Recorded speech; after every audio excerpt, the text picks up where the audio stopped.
This is all really Drew's fault. He talked me into trying out i3 on the live stream, so Drew's here. Hey, Nice. Drew. Hey.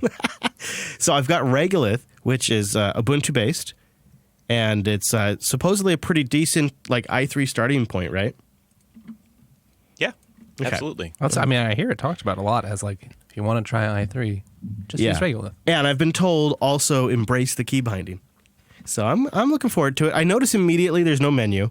I can't right-click on the desktop or left-click. There's no start menu down here in the bottom. But it does start up with a bunch of hotkeys that I can use right out of the box. So to launch a terminal, Super Enter launches the terminal. It goes full screen. To launch a browser, Super B, and then the browser. Oh, that's Bluetooth. Why is Super B Bluetooth? I mean, it happens a lot. You want Super Shift Enter. Super Shift Enter, yeah.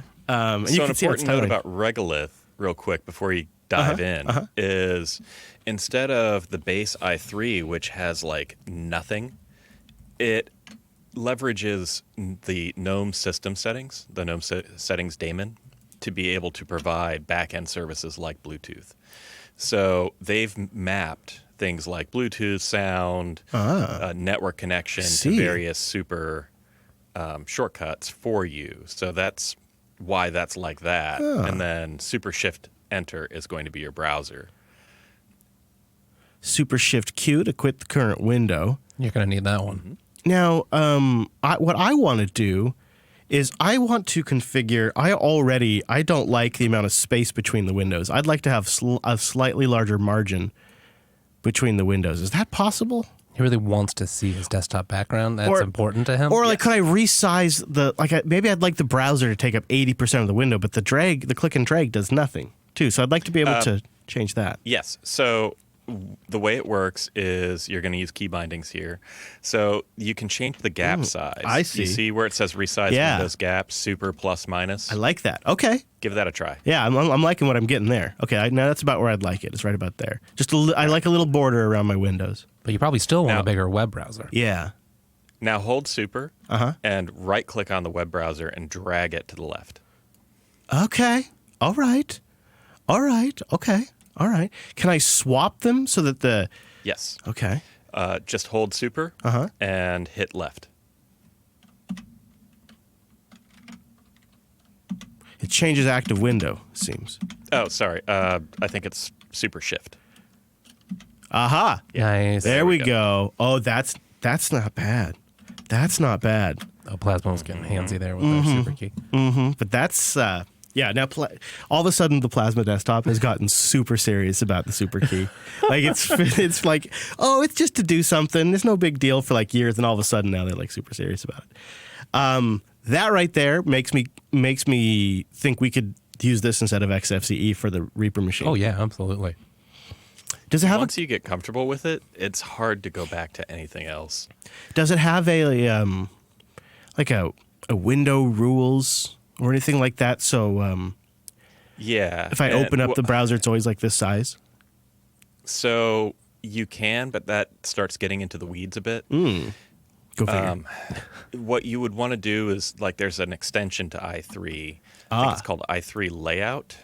And what that does is lets you write rules like this, where it'll launch a specific set of windows and put them back in a predetermined layout.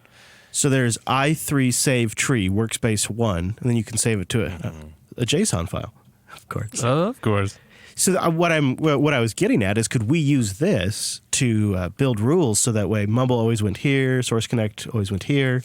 Sort of basically, see what I've done here is I've laid out all these windows the way I like them manually. Be nice if we just set it all up, save it, and then boot it up and ready to go. And what it'll do is it'll launch. Basically, it'll run that script, and you'll have a bunch of placeholder windows. And then as you launch the apps, it will put them into that layout. So here's a question for you, Drew, specifically. You're using both i3 and Reaper, and we have some kind of weird pop-up handling in XFCE right now, and I've had some weird handling of that in past tiling window managers. Does that work? Like for example, it'll put the save dialog box on a separate monitor or something like that, but the application will be on monitor 2, and a dialog box comes up on monitor 1. So I'm only ever using Reaper with 2 monitors, and it will go to like the currently active monitor is where it's going to default to popping up a dialog, unless you've put it somewhere else before. So like if I launch my mixer on my main desktop, it'll launch on the monitor to the side. Whatever desktop that's on, that's what it goes to.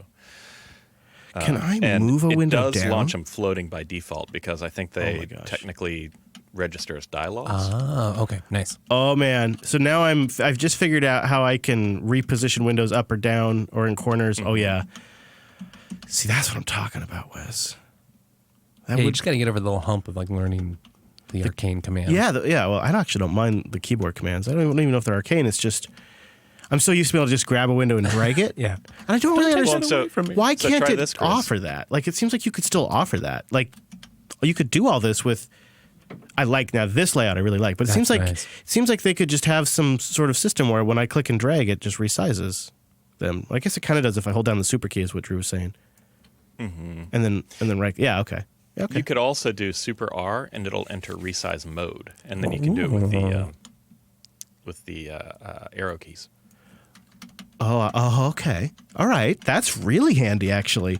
That's probably the quickest way to do it, huh? So it's Super R. Oh, that's great. Thank you. That is. Mm-hmm. And then you hit escape to get out of that mode. I like that, Wes. I like that. I kind of want to do that on this machine. And it's just a PPA, Regolith. See that? Mm-hmm. Now that is fancy. Yeah, so this is a live environment, but if you already have an existing Ubuntu install, you can just do PPA. Oh, here we go. Install Regolith. The way I did it, because the PPA or the ISO is based on, I think it's currently based on 1804. Yeah. And I wanted to play with ZFS. Oh, yeah. So I ended up installing Ubuntu 1910 and then installing the PPA on top of that, just so that I could, install on a ZFS root. Right. And it works great. How do you tell what the current release of an Ubuntu you're on? Because it's using kernel 5.0, which isn't the 1804 kernel. OS Etsy OS release or is it OS release? Is that what it is? They usually all have. So this is now based on 1904. I really like. I think I really like this for a studio appliance machine. This would be great for a Raspberry Pi too. Mm-hmm. Yeah, it's nice so and fast. minimal. Yeah. Anybody in the Mumble Room using i3 or another one like it, like Awesome or Xmonad? Mumbles. I do. You do, Silent. What do you use, Mr. Drifter? I use i3. Are you Regolithing it, or are you doing it on top of another distro? I just use vanilla i3. Regolith is pretty cool, though. And why do you like it?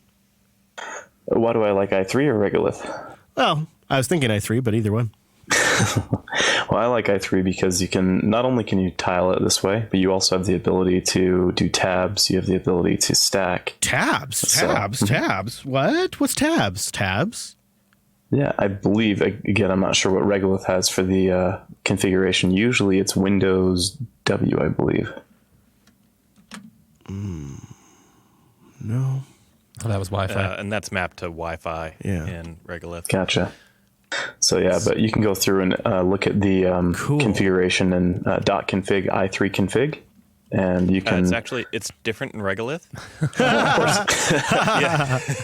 course. Well, they didn't want to step on, if somebody has their own custom i3. Oh, so you can use configuration.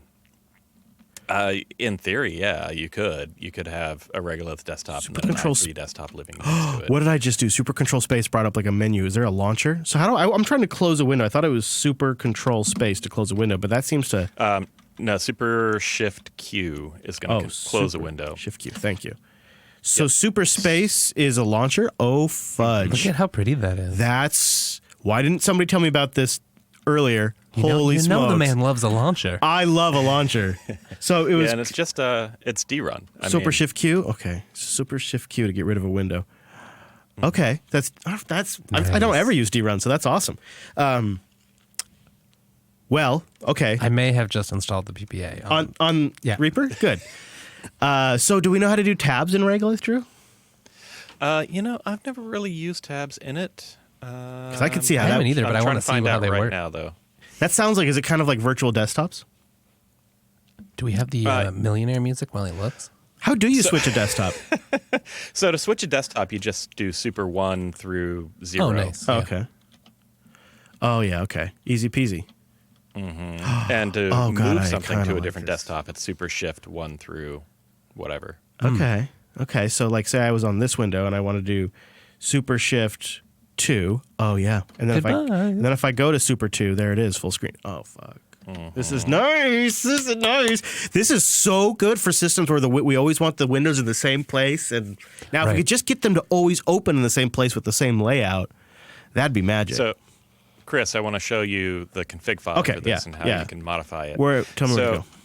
So the first thing that you have to do is it doesn't copy it into your configure by default. So I want you to go to .config. Okay. And I've got a lag here, but I'm watching. Okay. And I'm gonna. How? And then I'll center that on the old OBS preview here. Boop, boop, boop, boop, so people can see it. Go into Regolith. Okay. And then I see Mixer flags. i3. Oh, okay. MKDR i3. All right. And then changed her into that. Okay.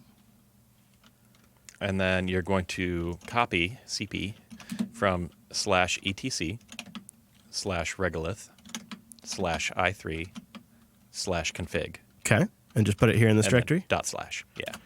All right. Now I've got a config. Now Now you learn can VI. Vim that open, or with this you can nano it. Yeah. Oh, I know VI. I just choose not to use it, which is the most frustrating thing of all. So let's see. Okay. All right. So this is your config file right here. Okay. Change focus. So this is where I can change the key bindings. So super is the mod key. Right. Okay. So we could put our own in here, like start Reaper, or just your scripts. Yep. Just Yeah, run the totally. scripts. Oh, Wes. Let's do this. Cycle across workspaces. So it's just really simple. Huh. Yeah, it's so easy to write it. Interesting. So, configure the bar. So that thing down below is the bar. Okay. Oh, yeah, we should probably talk more about that, huh?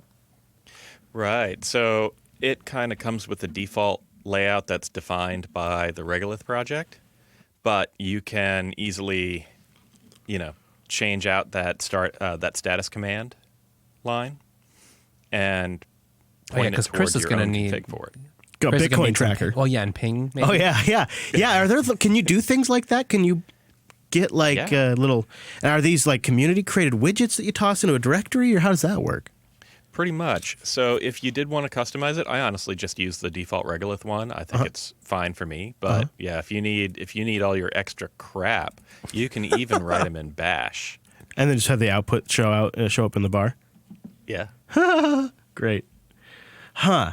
That's what I like about this whole thing. You have like a core set of primitives, and then you can just sort of mix and match and compose them together however you want. I mean, you guys, the Drifter and Drew, are using this as your full-time daily driver. But when I see it, to me, it seems like this would be the perfect thing for an appliance machine. Like you turn it on, and it's just very simple, straightforward.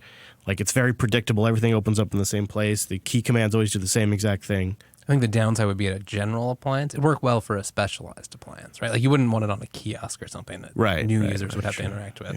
Yeah, I kind of see XFCE as filling that need more than this. I actually think i3 is great for desktop use. If you're, if it's a single user machine where you're the one who's going to use it and you're not going to piss off like a significant other or some other person who might be using that computer. That's where I think i3 really shines, because once you get used to it, you're flying through those keyboard shortcuts. Right, and right, you get sure. where you need to go. Yeah, that totally makes sense. Well, and one thing that I like about it over, say, GNOME is if you have like a terminal bell or a Slack notification or something and you're not on that desktop, it will start showing red on the status bar. Oh, down there with the desktop number does? Nice. Yeah, saying, hey, you've got something over here that you need to look at. This is really bringing me back. I used Awesome as my main desktop for, I don't know, probably a solid years ago. Did you find it just same. was really just because it was I liked it. I mean, simple, worked? Yeah, and I mean, Awesome, you can configure it with Lua, so it's very flexible if you dive into, how to actually make it work. So I had a lot of fun. Honestly, it was probably a diversion at some point just because, I was futzing around and playing more so than getting work done. But it was a lot of fun, and I like that i3 is sort of a little more easy to build on top of without having to go crazy custom. Yeah, well, and you don't have to use Lua. I mean, I enjoy Lua. It's a nice, simple little embeddable language. But yeah, you're right. You can just change this config file. Right. Well, and not to say that there's anything wrong with Lua, but I'd much rather, for me as like an end user who's not a programmer, it's way easier for me to parse the i3 config. So one thing I have a question about here, Drew, is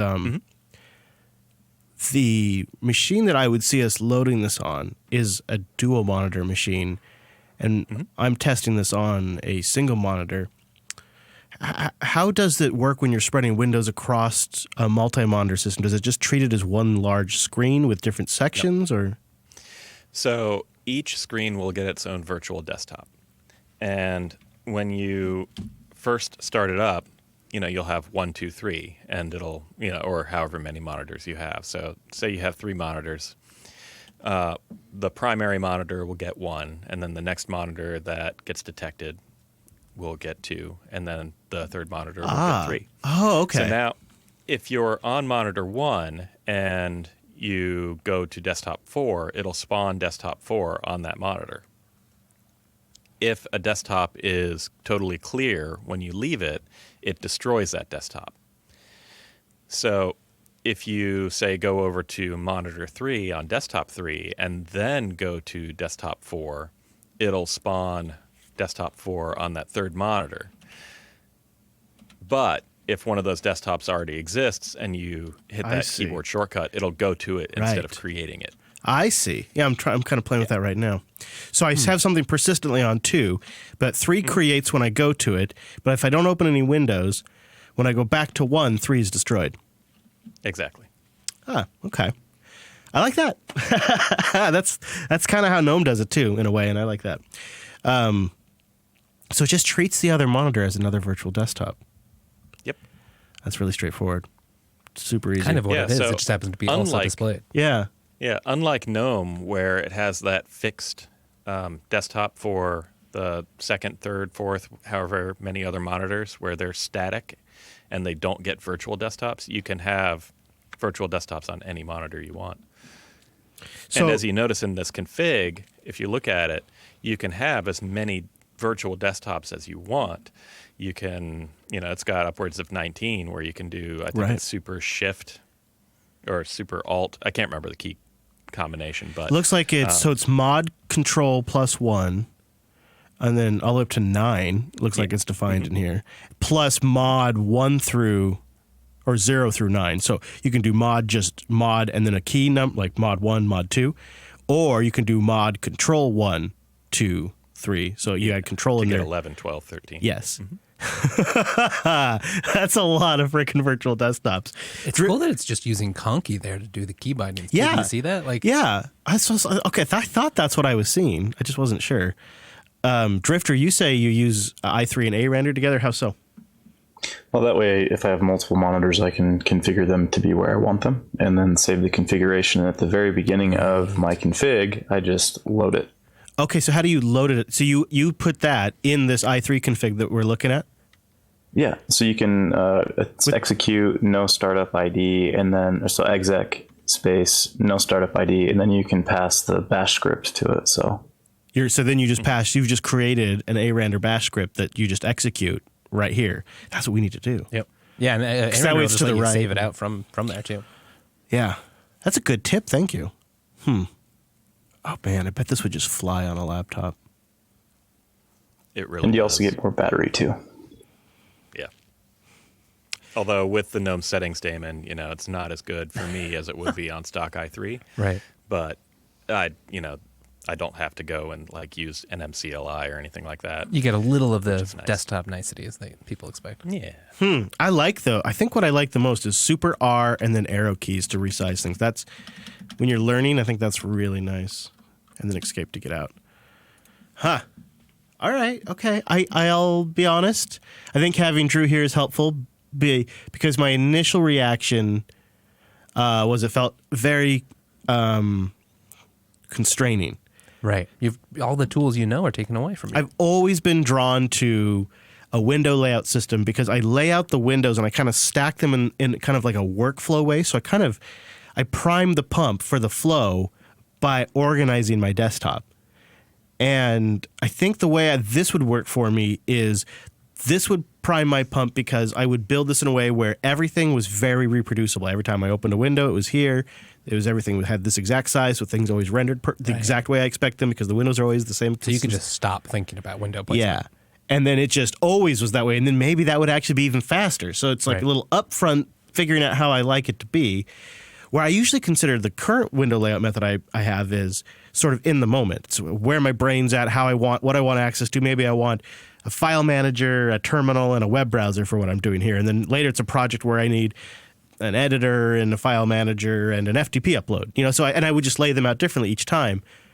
But I probably over the years have developed a habit where I kind of put things in the same typical spot. And so I might as well just try it, see how it works. I think after we get done recording, we hit the stop button and we log out and log back into i3. Whoa! Huh. Yeah, we'll have to give some of these saving and reloading. It looks like you can just do it natively, or there's a couple bash scripts people have written to save and restore all the layout. You say it also overrides some of the Electron resizing restrictions, as in you can... Oh, yeah. Tell me about that.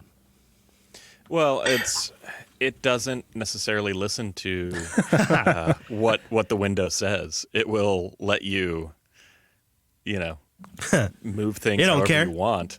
Yeah, it doesn't care. I mean, the window will glitch, most likely, but yeah. Do you find it works well, Drifter? I do. I use it a lot with like Rocket Chat or Slack, where they don't allow you to get so small, but it will still do it anyway. So, You know where else this seems like it'd be kind of nice? Is like on a tablet, like a touch tablet. Where you're trying to do multitasking. How would it? Because this is sort of how the iPad OS does it right now. Is you can pair windows together and then they full screen, but they're tiled. They're not. Usually one's the dominant window though, whereas this is a little cooler because you could resize things kind of more on the flow. Would you just have like a button to like switch to resize mode or something? I don't think I'm not feeling like I want to run this as my daily though, but almost. It'd be interesting to study like how much time do you spend futzing with the windows, moving them around? You know what my perfect setup would be, and maybe some nerd out there knows how to do this. My perfect setup would be plasma shell. My two side vertical monitors are tiled, and my center monitor is free flow. That would be so dope. My two vertical standing 27 inches, the tile. Because I almost always what I do is in plasma, you can do super up and super down, and it will snap to the bottom half or bottom top. So I throw two windows on the side screen, snap up, snap down, and they're just full snap windows anyways. So yeah, full snap. Tiling right ready. Yeah. So I think you could do that. You'd need to write some hooks where it would have to pull i3 to see which desktop it's on or which monitor it's on, and then it can apply window rules to that. I agree with Frank. I can kind of see why System 76 is working on an i3 style window management thing for GNOME. I think Awesome can maybe do what you want. I think you can set the like tiling mode per workspace or window or whatever. I wouldn't mind trying to figure out how to do an extension in i3, like try to get the CPU monitor working down in the taskbar. How do you do extensions in i3? And is there like a directory of i3 CPU extensions? This is an area in Plasma where you just right-click on there and say, go get me something from the internet. How do you... and, of course, when you search for i3 CPU extensions on Google, surprise, surprise, you get information about the Intel Core i3 processor. Of course. But yeah, you're talking about just to put it in a status bar, right? Yeah. Yeah, well, I mean, that's included in the default Regolith. Oh, okay. But yeah, you can customize that. How do you do that? How do you... Well, so Back in this config you file? could swap out the entire bar if you wanted to. You could use something like Polybar or Oh my goodness. or i3 blocks is kind of the way to just pipe bash into the standard i3 bar. You can use whatever you like. Using the default bar is not required, so you can get as crazy with it as you want. It's just a matter of how deep down the rabbit hole you want to go and what tools you want to use. Like, do you want something that's going to run Python versus Bash? Oh my gosh. Whatever. I mean, it seems like I should probably just stick with the default bar for now, but I don't know. Yeah, it's good enough for Polybar? me. Okay, so everybody's saying poly. Okay, all right. So I you said linked you Polybar. some extras John's saying there. Polybar. Polybar is really slick, but it's gonna, that's gonna suck up some time for configuration for you. So it's really nice, but i3 Window Manager extras, and I'll just search for that. i3 extras. There we go. Interesting. Ooh, Polybar. Wes, look at that. Our barbecue's on the way. Repository to keep patches and okay, this is great. Huh. Well, they're not. Yeah. All right. So Polybar. Wow. John is just linking in the chat room. A very beautiful looking. I don't have it up on my capture machine, but gosh, that looks good. Well, okay. So if I wanted to get like something going here, let's see. I'm curious how complicated is it to enhance i3? That's what I'm curious about. Like if I want to go down the route of an i3 extension or something like that, is it Right. Is it so? 'Cause you're a customizer. Is it all? Is it all just everything? All routes lead back to this config file. It's just whatever I do, I just put it in this config file. Is that really the secret? kind of. It depends on what you want to do, because if you're wanting to customize the bar, then you're going to do that in the bar config. Okay. If you're using just the standard i3 bar, a lot of the configurations can be done in that i3 config file. Okay. Regolith does complicate things a little bit in that some of its config settings come from X resources, which it defines in that /etc/regolith folder. But you can override those and put them in your home folder. I see. So it does get a little complex about that. Huh. All right. Okay. So. But yeah, like if you go into the styles directory there. Okay. Styles. Mm-hmm. All right. i3WM. Yep. So you see the themes. So if you wanted to change the theme, you would want to copy those into your home directory and instruct Regolith, which Regolith does have excellent documentation. And they tell you how to do all this stuff. Where my goodness. it says, okay, so copy this theme into your home directory and change this file to instruct it to load, blah, blah, blah. And now you can go in here and change the colors away from Nord, change it to, whatever you like. This is a lot. And That's a change the lot. GNOME theme. Yeah, it's. But there's got to be like people that probably post these online, right? That. Mm-hmm. And then you just save it once you've got it the way you like it. Right. That's not so bad. Yeah, and Ken, the guy who started Regolith, he's pretty receptive. So if somebody wanted to post, like a Dracula color theme or something, I'm sure it would get accepted so long as it's coded correctly, And then it would come down to users automatically, and they could just set that as their theme. Very fancy. Okay, so I see theme Ubuntu Dark. I get it. i3X rocks. And then how do I select which one of those themes is loaded? So here's the different style choices I have. Do I go back to my config file to actually tell it which one to load? So I am actually going to post a link in the IRC to their documentation for configuring. Okay. He just told you to RTFM, yeah. didn't he? Mm-hmm. RTFM. But in the politest, drewiest way. So if you set up, if you copy the X resources file over to your home directory, then you can change which file it points to. That makes sense.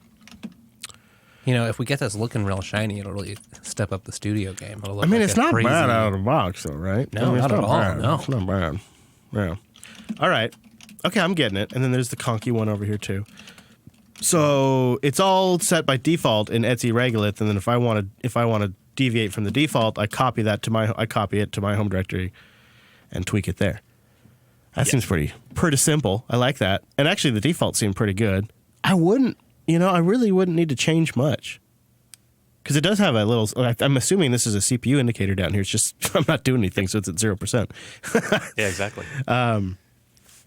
Yeah, and the Silent Drifter just pointed out that we can reload the config without logging out and logging back in. Oh, yeah? If you wanted to, so if you make some changes to your i3 config file, you can do, I think it's Super Shift R will reload. Oh, yeah, look at that. Nice. Yeah, that reminds me of the old GNOME days. Right, and then you can do Super Shift C to just update the config. Like, say you just updated some key bindings, but you don't want to reload the whole thing. It'll pull those new key bindings for you. You can really see how you get in a zone, you know? Yeah. Yeah. Cool. Well, thanks, Drew. That's good to know. Absolutely. I got to say, i3, I waited a really long time to try it out. I was nervous that I was going to hate it and that everybody would be really disappointed. But I legitimately like it and want to try it in production, which I didn't expect. Now, I'm not going to put it on my laptop today, but you know what? I think I would try it, actually. Put it on one of the sort of side machines, you know? Yeah, well, that's what I'm thinking. If it goes well on this production machine, I mean, I could see it going from there. It's crazy. Regolith seems like a pretty good way to start. Yeah, it's So I've used tiling window managers off and on for years. And what I really like about Regolith is that it has good, sensible defaults that are almost newbie-friendly. You know, anything tiling, it's not quite going to be newbie-friendly, period. But with the documentation and the key bindings that they have and the fact that it's built on top of GNOME, settings daemon to be able to pull in all of the stuff that you kind of need in the back end that you'd have to program out yourself if you didn't have Regolith, it's a great way to get started because it removes a lot of the barriers to entry. So you're saying if I had tried to do i3 just straight, it would be a lot more work? Yeah, because there's no notification daemon, there's no way to spin up a GUI to connect to Wi-Fi. Basically, you're doing most everything through the terminal until you program some kind of GUI yourself, usually using tools that people have created, but you'd have to put those into your computer. You got to discover them and then figure out how to configure them and add them. Yeah. And then... I do like John linked a screenshot of his desktop here, and one of the things I really like is he's got all of this stuff up here in the title bar the toolbar is his IP. That is handy. His volume level, traffic up down.